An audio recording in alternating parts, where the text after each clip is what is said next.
Bem-vindos à Casa das Artes. No programa de hoje levamos até si as últimas criações dos artistas madeirenses. E estamos na Igreja de São Pedro, uma igreja que foi mandada construir no século XVI.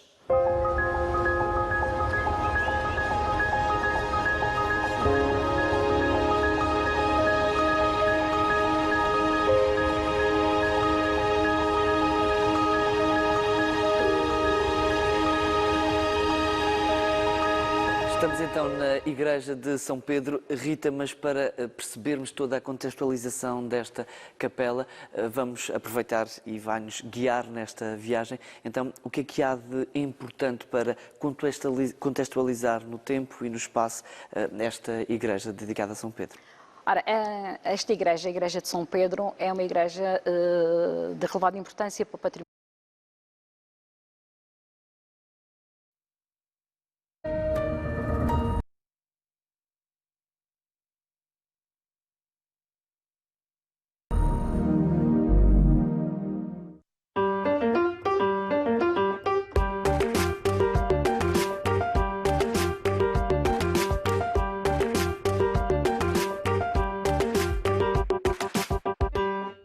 Bem-vindos à Casa das Artes. No programa de hoje levamos até si as últimas criações dos artistas madeirenses. E estamos na Igreja de São Pedro, uma igreja que foi mandada construir no século XVI.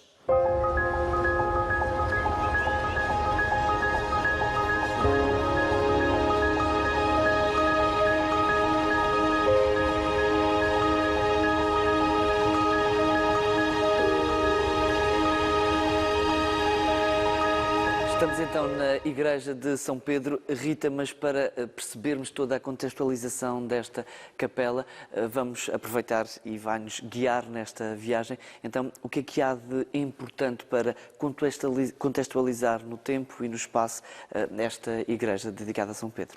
Ora, esta igreja, a Igreja de São Pedro, é uma igreja de relevante importância para o património da cidade do Funchal e está integrada no designado núcleo histórico de São Pedro, porque aqui nas redondezas temos o Convento de Santa Clara, o Palácio, que hoje é Museu de História Natural, temos a Casa Museu Frederico de Freitas, o Museu Quinta das Cruzes, por exemplo, e faz realmente aqui um núcleo muito importante para a história do Funchal.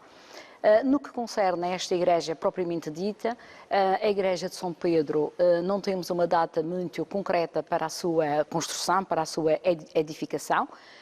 Conhecemos, em termos de documentação, referências entre 1590 e 1526, que havia necessidade de construir uma nova igreja, porque aqui esta zona estava com um aumento populacional significativo e só tinha a pequena capela de São Pedro e São Paulo, porque é hoje designada apenas por Capela de São Paulo, que foi uma construção ainda de João Gonçalves Arco, portanto, o primeiro capitão donatário do Funchal, e essa capela era já muito pequena. A traça deverá ser de Matias Fernandes, que é descendente dos arquitetos que trabalharam para o Mosteiro da Batalha, por exemplo, e que deveria possivelmente ser o responsável pela traça, ou seja, pelo projeto, pelo desenho.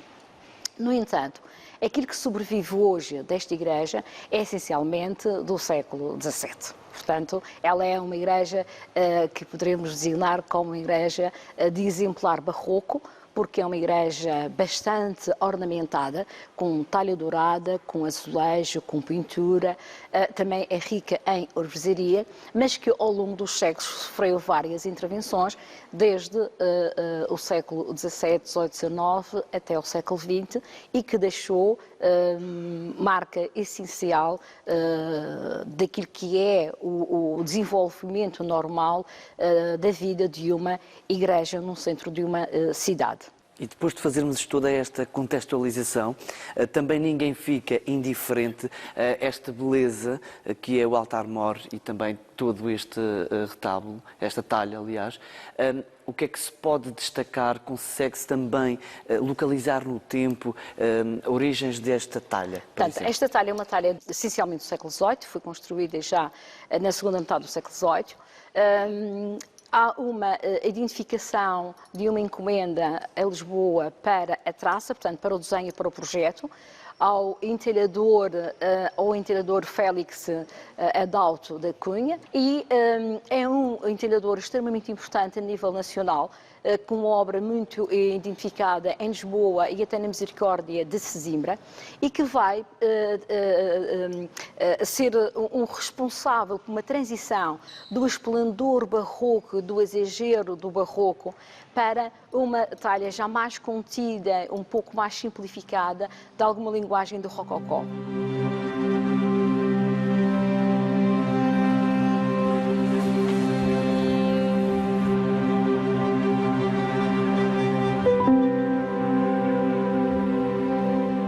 Temos aqui então dois altares laterais, um dedicado a Nossa Senhora da Candelária, outro a Santo António.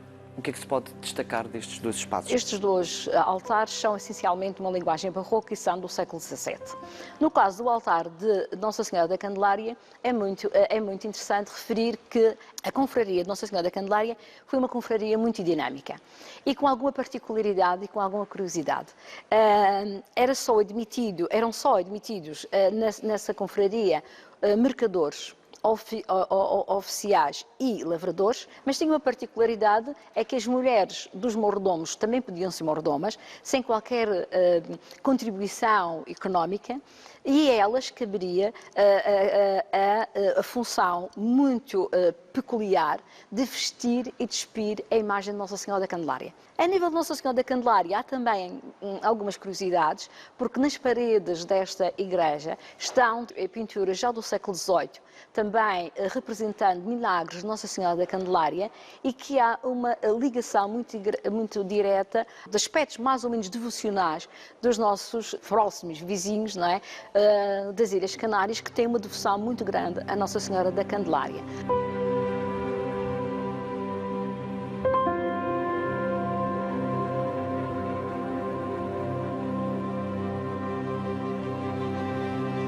Aqui na sacristia da Igreja de São Pedro temos o tríptico designado de São Pedro, São Paulo e Santo André.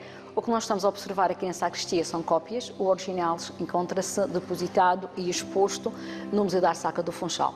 Trata-se realmente de um tríptico de grandes dimensões, que só realmente uma economia açucareira poderia suportar.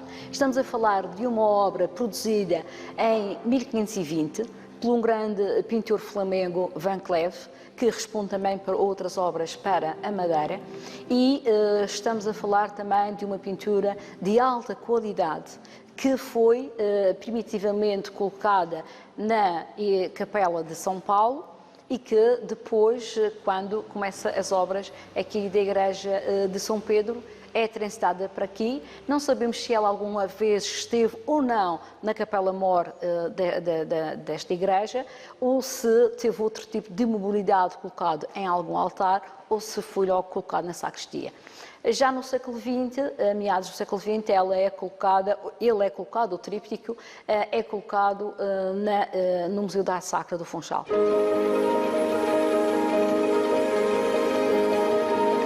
Rita, a vantagem de fazer esta viagem com alguém que conhece os recantos é, por exemplo, dar-nos a conhecer esta peça, esta mesa, que tem um simbolismo muito especial. Queria que explicasse um bocadinho o que é que se trata. Nós estamos aqui perante um tampo de mesa do século XVIII, possivelmente 1707, e atribuído a Carlos Brónio.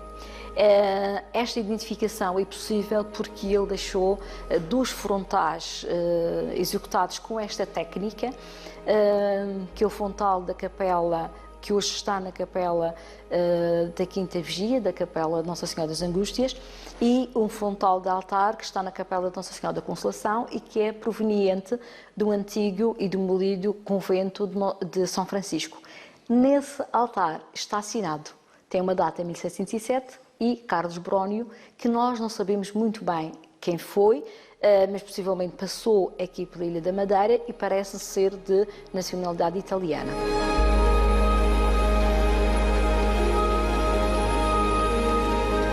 Rita, chegamos à parte superior da Igreja de São Pedro, no coro, é onde nos encontramos, com uma vista privilegiada sobre esta igreja, mas também com ali a capela dedicada ao Santíssimo Sacramento, que também toda ela trabalhada. Portanto, a capela do Santíssimo Sacramento é uma capela muito importante aqui no interior da Igreja de São Pedro.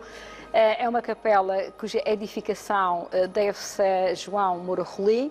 É verdade que a capela só fica concluída em 1661, portanto quase 20 anos depois. Mas o que nos traz aqui é, sem dúvida nenhuma, o cadeirão, todo ele muito simbólico, e que se consegue ver mesmo a data precisa em que ele foi Estamos feito. a falar do cadeiral. É um cadeiral executado em madeira escura, pau santo, portanto uma madeira do Brasil. Não conhecemos o seu autor, porque não está identificado em termos documentais. É um cadeiral mais contido. É um cadeiral que se afasta dos ideais tardo-medievais, como por exemplo o cadeiral da Sé, mas no entanto podemos anotar alguns elementos muito simbólicos, como por exemplo o rinoceronte, que é retirado praticamente cópia de um gravado de Dürer, portanto de um grande pintor e gravador alemão. Nota-se assim que havia, portanto, a circulação de imagens gravadas que serviam de modelo para a execução de alguns animais. Estes animais que estão, portanto, no apoia-mãos, acabam sempre por ter um caráter simbólico. Este cadeiral acaba por estar na rota dos cadeirais da nossa ilha, que temos significativos: o cadeiral da Sé, o cadeiral e os cadeirais de Santa Clara e o cadeiral de São Pedro.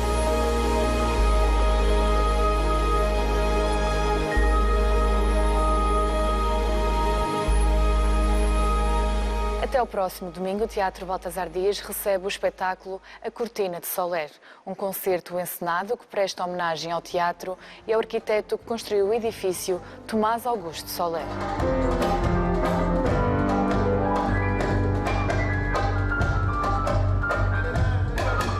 São os ensaios para o concerto encenado A Cortina de Soler.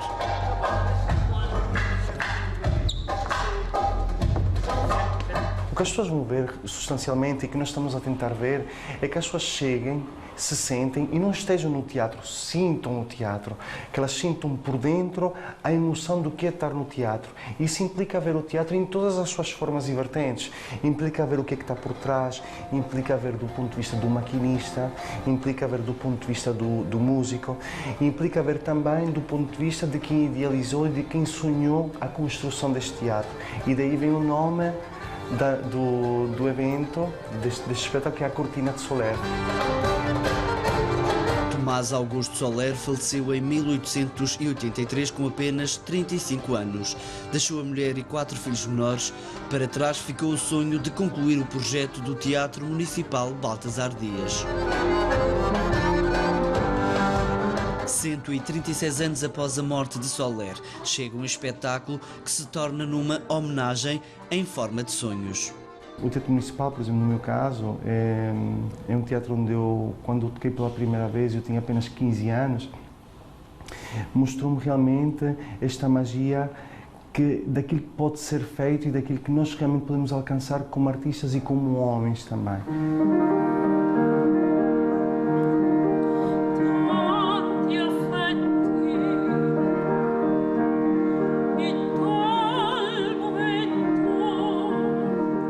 Porque o Baltasar Dias é uma inspiração do Scala de Milão, em A Cortina de Soler, a ópera italiana tem um momento de destaque.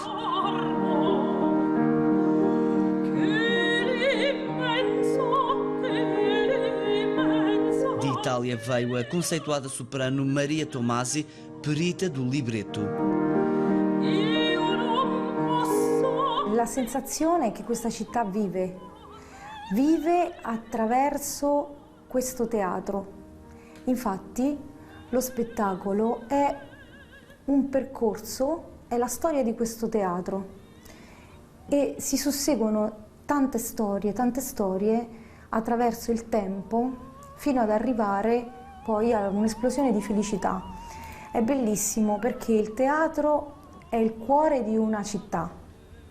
E come cuore di questa città porta dentro tutti i sentimenti che ha un popolo che vive, un popolo che ha felicità, soffre, gioisce e vuole lasciare qualcosa a chi resta.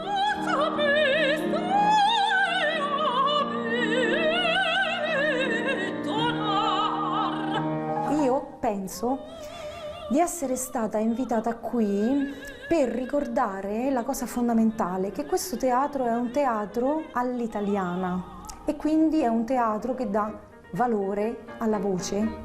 La voce con l'emissione del bel canto.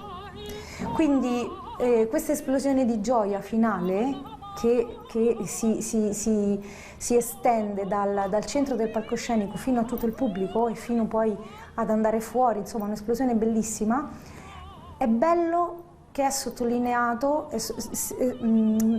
che si esprime attraverso la voce lirica, quindi una voce che si esprime attraverso la tecnica all'italiana. E questo penso che sia una cosa molto molto molto bella. 1, 2, 3,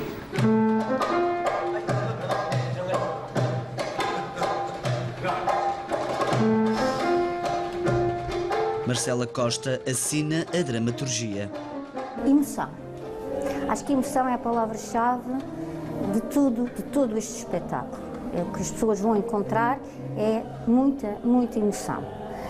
Porque a história do teatro é feita de pessoas, essas pessoas são, no fundo, a alma desta casa.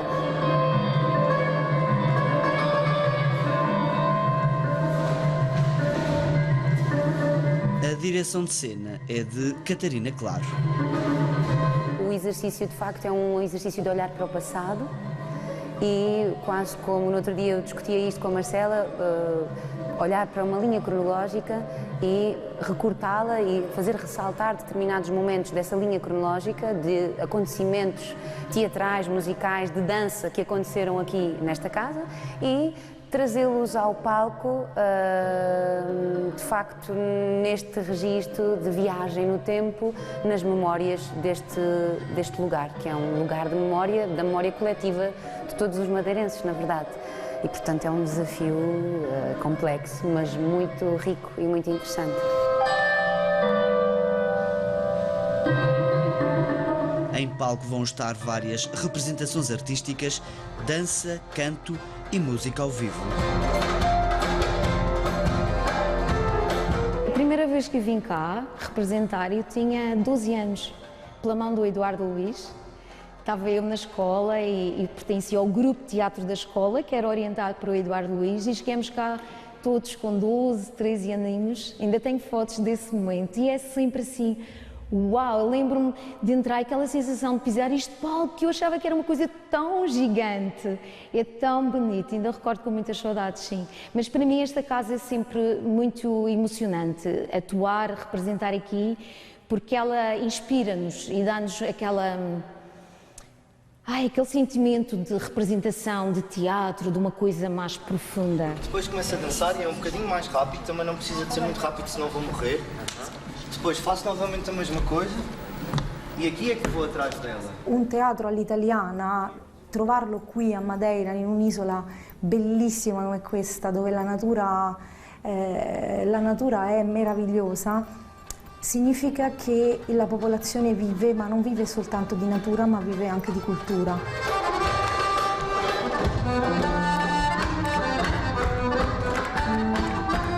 Vai ao encontro dos sonhos e vai ao encontro da vida deste teatro.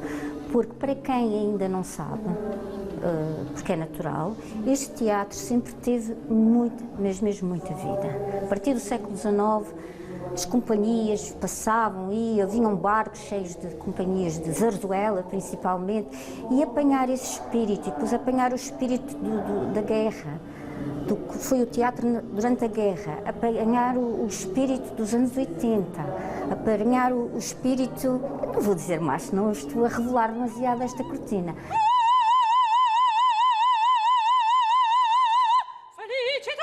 A cortina de Soler abre-se no Baltasar Dias até domingo.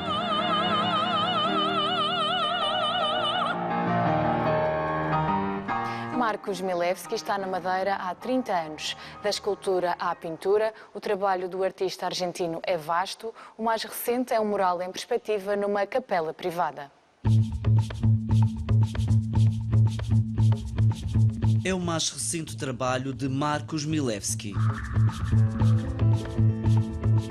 O trabalho consistiu em tentar pintar as paredes, o teto, tudo, criar um espaço fora do mundo, digamos, onde nós estejamos envoltos pela pintura, não? Criar um ambiente de oração, meditação. Em menos de 2 meses, as paredes, o teto e o altar desta capela privada foram transformados em quadro em perspectiva. Colocou-se o chão e era preciso retocar. Foi colocado os vitrais, que foi a Alexandra Semenov que fez, mas depois foi preciso retocar a volta. Depois a iluminação e também eu tive que retocar. Então é difícil dizer, porque foi em várias etapas, no fundo. Para cada despertar, jardim de paz. Mas é no ateliê que Marcos recorda como tudo começou. Eu tinha uma tia polaca que pintava aguarelas e veio à Argentina para nos visitar e íamos à serra a pintar juntos. Depois eu conheci o meu mestre de pintura, que é o Álvaro Isurieta, quando eu tinha 13, 14 anos. E num curso de desenho e pintura que ele fazia. E até o dia de hoje mantenho o contato com ela. Sim. Em 1982, Argentina e Reino Unido envolviam-se num conflito armado na Guerra das Malvinas e foi nessa altura que Marcos decide deixar Córdoba. A juventude estava toda a sair do país e os intelectuais estavam a sair. Nessa situação eu fui para a França e morei há alguns anos lá. Com muitas voltas, entretanto. Na França dediquei-me à pintura, principalmente. Fiz outras coisas à volta, mas com o objetivo da pintura. Não? Depois de viver uma temporada em França, onde conheceu a mulher, decide em 1990 vir para a Madeira, terra onde viviam alguns familiares da esposa. O primeiro, sim, a luz, a cor daqui, as paisagens, as pessoas, porque eu sou um pintor muito de personagens, então também fascina-me ver as pessoas. Não? Na altura fiz exposições numa galeria que já não existe, que é Funchal. Depois em outras galerias que deixaram de existir, como a Galeria da Moreria.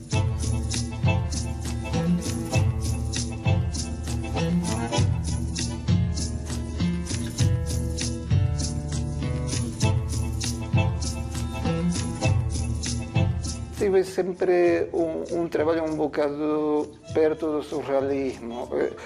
Apanho elementos do real, mas sempre um bocado transformados. Então, foi assim as paisagens da Madeira, mas com meus personagens um bocado. Eu não consigo assim, pôr e pintar exatamente, porque sempre acabo por acrescentar qualquer coisa. Além da escultura, pintura, Marcos Milewski trouxe aos madeirenses o novo conceito de arte, a arte urbana. Tinha muitas ideias na mente, por exemplo, como ir a Campo da Barca, pensava um barco a sair,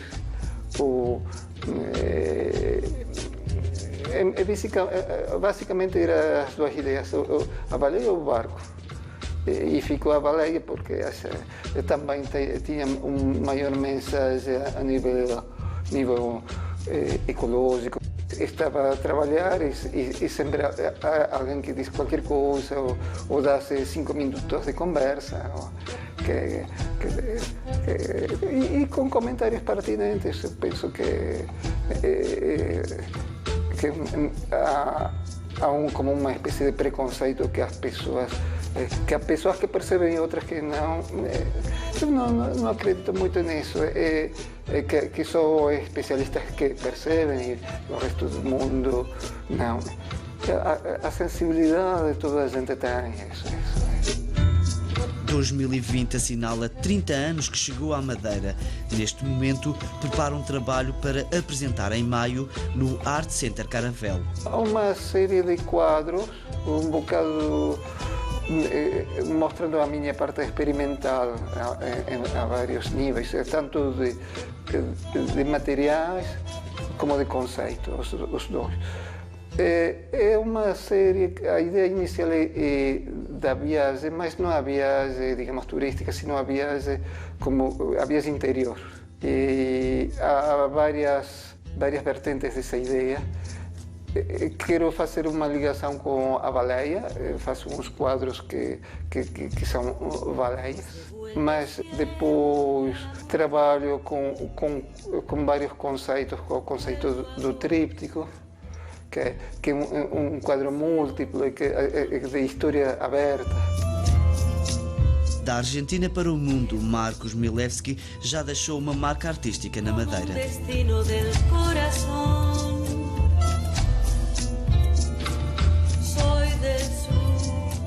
A Galeria da Escola Gonçalves Zarco tem uma nova instalação. Chama-se Etche Obsoletes, um trabalho em que o artista Desidério Sargo procura fazer o levantamento de várias questões.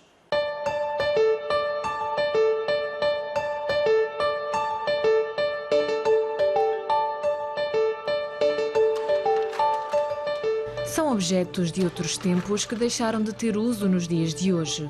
Neste projeto, o artista questiona a pessoa, o objeto e a tecnologia. O que é o homem, o que é que faz o homem, como é que o homem se torna pessoa, o que é uma pessoa, a luta um pedaço pelo preconceito, de olhar o corpo não como uma pessoa, mas muitas vezes como um objeto. Logo esta ligação do homem e do objeto. O homem que muitas vezes torna-se objeto, ou então torna as pessoas que estão à sua volta como objetos.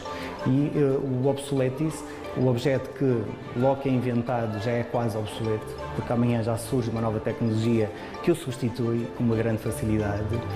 E este galopar da tecnologia reflete um pedacinho o homem.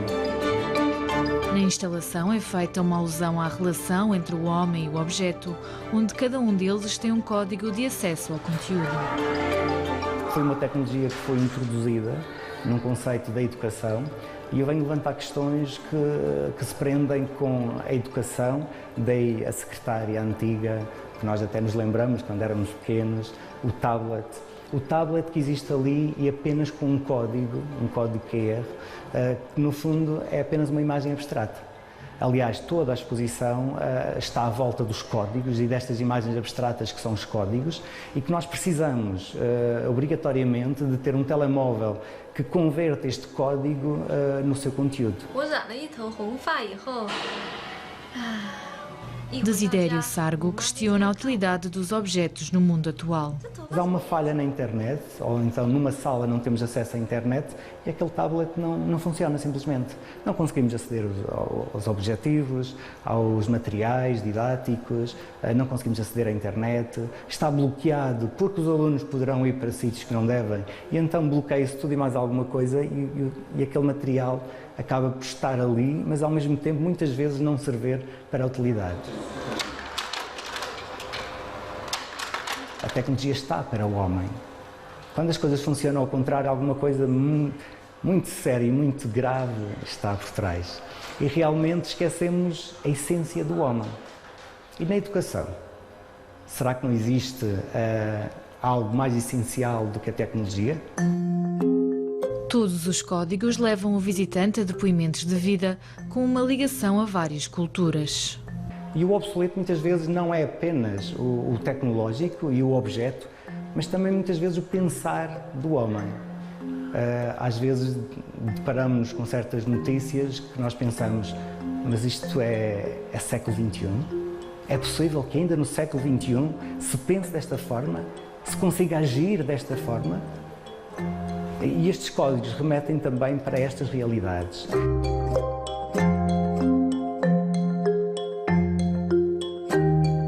desde em chinês, desde brasileiro, desde português, espanhol, italiano, francês, russo. E esta diferença cultural muitas vezes levanta outras questões, principalmente aquela questão do que é a pessoa e o que é que forma uma pessoa e principalmente o que é que nos define como pessoas. As nossas angústias, as nossas fraquezas, aquilo que nós queremos transmitir. A máquina de escrever, eu que ainda sou do tempo que tive a disciplina de datilografia, e comecei com a datilografia usando o teclado AZERTY, quando depois mudou para o Quest, ou seja, só a nível de posição de teclado uma grande mudança e que na minha geração acabamos por apanhar esta mudança.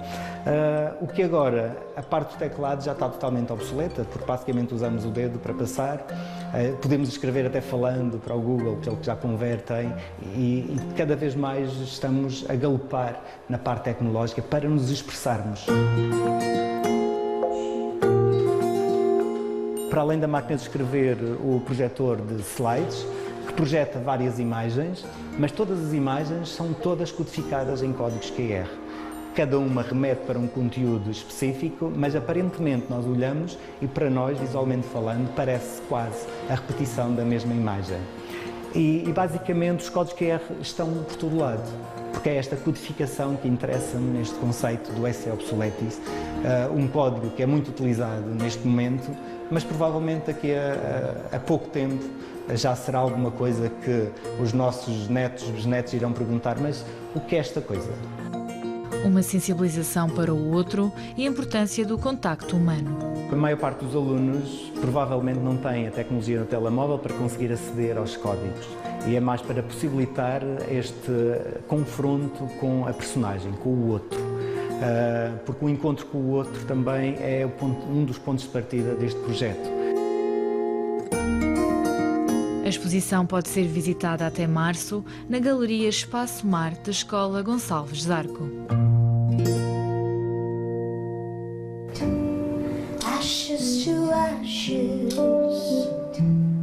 dust to dust, burn to the ground. São a única banda madeirense a participar na 25ª edição do Festival Termómetro em Lisboa. Tenho comigo a Diana Duarte, que é no fundo a flor do projeto. Diana, o que é que tem de especial a flor para ser uma das escolhidas na final em Lisboa? Bom, o que tem de especial não sei. O que eu transmito sempre, o que eu tento sempre passar às pessoas é muita verdade. Falar ou cantar sobre aquilo que nos faz feliz, mas também que nos magoa. E acho que as pessoas se calhar identificam-se com esses sentimentos, com essas sensações e por serem postas cá para fora de uma forma tão sincera, se calhar criam uma ligação comigo. Agora de especial, eu sinceramente acompanhei todas as etapas e acho que todos tinham qualquer coisa de especial e qualquer um deles merecia estar na final. Por isso, eu não sei, é sempre muito complicado responder.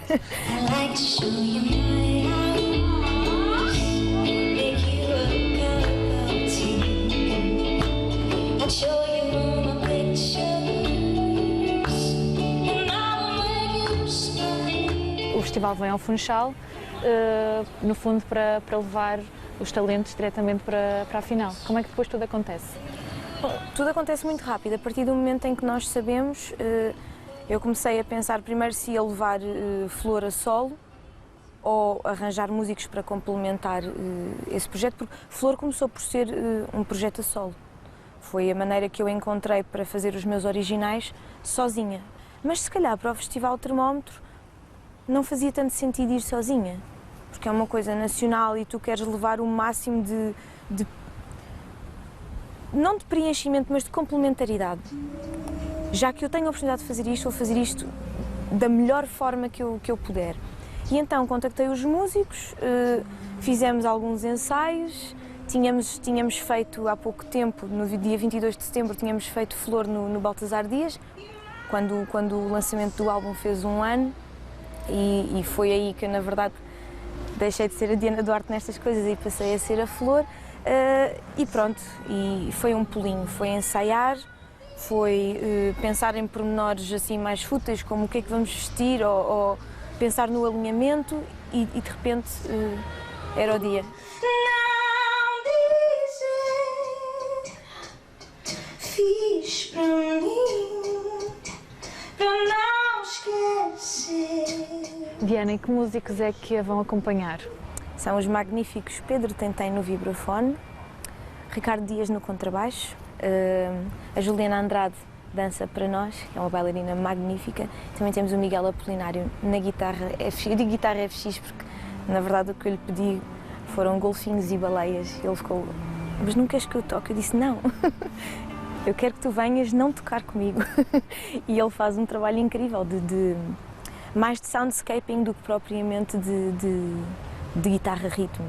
E estou mesmo muito contente com esta formação. A participação num festival obriga-vos a ter uma produção maior, uma preocupação acrescida, quando fala de agora temos de pensar em coisas mais fúteis, como a roupa, o alinhamento. O que é que vocês tiveram de pensar especificamente agora, ainda mais para a final? Bom, obviamente quando eu digo fútil, não é que seja fútil, mas como eu faço profissão disto, eu sei que todos os dias em que eu me apresento a cantar, tenho que ir arranjada de uma certa forma. Agora, neste momento, o que nós estamos a publicitar é um produto. É um produto que consiste nas roupas que vamos usar, nas músicas que vamos escolher, tocar. Portanto, tudo tem que fazer sentido. É como apresentar uma peça de teatro.